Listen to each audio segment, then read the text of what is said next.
Hello, everybody, and welcome to the halftime show. With the score 17-9, the Ravens ahead. How's everybody doing? Just got back a couple of days ago from Ohio. I'm in Florida now. It's been a nonstop run, honest to God. Uh, what can I tell you? About this game, what can I tell you? Uh, First of all, the last play makes no sense. It never has since this butthole has become the head coach of the team. Why even bother lining up your field goal kicker and then let Harbaugh make the decision for you? I mean, indecisiveness is the sign of a bad leader. If you show weakness in front of your own troops, you're not going to get anywhere. And with Veterans Day just around just past us, ask any guy. If you sense a leader is indecisive, you're going to think, oh, something's wrong with the plan. And there is something wrong with the plan because here's what's wrong. The Ravens are a better organization. They make better use of their players. They have wide receivers and they have a plan. The Cleveland Browns have some good players, but there's no central concept to the team. And unfortunately, we have a weak coach who can't decide what to do. And I'm sorry, we have no wide receivers. You look at the plays. The play that Watson got sacked, Tillman was trotting over the middle. He was supposed to be the hot read, and he got knocked on his wallet, blindsided, inside 5 yards. That nobody's doing out there. Elijah Moore is supposed to set down in a dead spot in his zone, yet he's continuing to move to his right. And the ball's thrown behind him because it was supposed to be where he settled into the zone. So, I don't know what to tell you except, it's amazing that we are quasi in this football game, but you have no offensive concept and you're never going to score enough points to win. And the defense is playing as well as it can play against this offense. And it still doesn't matter because in the end, their defense scores the points. And that's the difference of the game right now. God forbid we should even try a 60-yard field goal. And in the event that he made it, we'd be behind less than a touchdown. But no, Harbaugh calls the timeout, and Hamlet on our sideline starts doubting himself, and he puts a backup quarterback who's not even warmed up onto the field to heave it down the field. You can't tell me that Stefanski is not the reason why Deshaun Watson is having trouble. There is no passing concept here. None. And there never will be as long as he's here. And that's that. And, and that is the bottom line. They're supposed to be practicing, but they are never on the same page. How many times have you seen Watson come up to the line of scrimmage and guys are lining up in the wrong place? There's one play where Jerome Ford was hopscotching to the right, to the left, to the right, to the left. Should I walk or take a dog? Should I walk or take a dog? What? He didn't know where to line up. We have no wide receivers except for Amari Cooper. And why is it that balls are pretty much thrown on the money to Amari Cooper? But the other receivers, you had an opportunity to get right into touchdown range, and Njoku doesn't look the ball into his hands. There's a lot of little things, how do you get a defensive penalty that allows them to get, closer to a first down so that they go for it? I don't get it. Ah, God. I don't know if they practice what they practice, Wable. I don't know.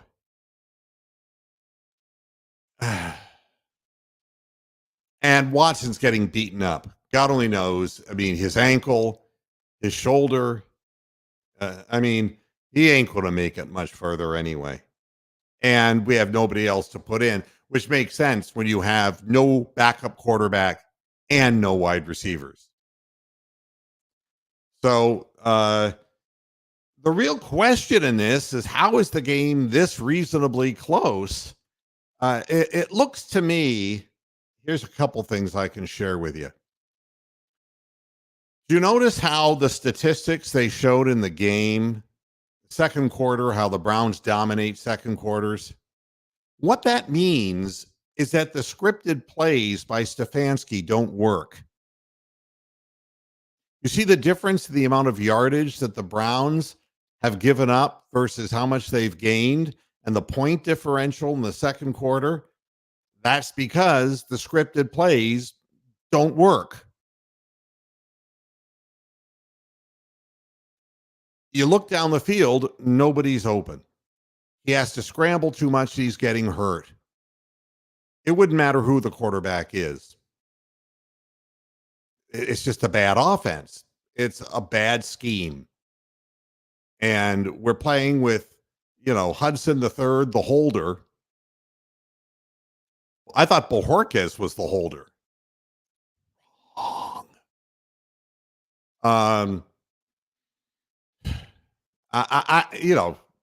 We're playing a team that's better than we are, and we have to play a pristine game to have a chance to win. And they gifted us that last interception, gifted it to us. I don't know what Lamar Jackson was doing there, throwing a fade when the guy was running a fly. He also did us a big favor by overthrowing Tay Flowers deep when he was one-on-one on Thornhill and had him beat by 2 yards. He did us a favor there. I don't know. And Emerson is being outmaneuvered by Tay Flowers. There's no question about that, MS1. No question about that. Not fast enough to stay with them. But you see, they have speed and we don't. Their running back outran our entire secondary. All right? Their wide receiver outruns everybody on our field defensively. We don't have speed where we need speed, and it's hurting us. Elijah Moore is never on the same page as anybody. I don't know what to say, except you can't win without an offense. And this coach seems to think that he's can rely on Jim Schwartz to get him through week after week after week. But it's his own dumbass offense that is handing over points to the opposition week after week after week.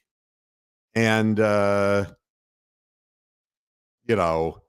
and this it doesn't surprise me. Neck injury, concussion, whatever it is. It's why I picked the Ravens to win 31-13 or 30-13. I'm sorry. They're a better team. They're better coached, and they have a far better organization.